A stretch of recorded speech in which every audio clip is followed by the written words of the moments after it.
చిక్కుడుగాయ అన్నిటికంటే బలమైన కాయ అని చెప్పొచ్చు.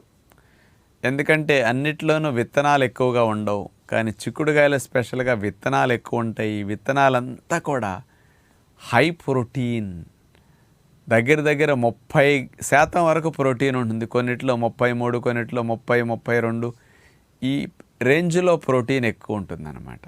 అందుకని ముఖ్యంగా కండపుష్టికి, దారుఢ్యానికి, రక్షణ వ్యవస్థకి చాలా లాభాన్ని ఇస్తాయి చిక్కుడుకాయలు. సుమారుగా 100 గ్రాములు చిక్కుడుకాయలు తీసుకుంటే 88 క్యాలరీలు, 90 క్యాలరీల శక్తి లభిస్తుందన్నమాట. ఇతర కూరగాయలన్నీ 20 క్యాలరీల శక్తి, 25 క్యాలరీల శక్తినిస్తే ఇది ఒకటే 88, 90 క్యాలరీల శక్తినిస్తుంది. మరి అలాంటి చిక్కుడుగాయలు దొరికినప్పుడల్లా మనం బాగా ఉపయోగించుకోగలిగితే, అంటే గింజున్న చిక్కుడు, ఈ చిక్కుడుగాయల వల్ల ప్రోటీన్తో పాటు కెరోటినాయిడ్ కాంపౌండ్స్ అనేవి స్పెషల్గా కలిసి ఉండటం వల్ల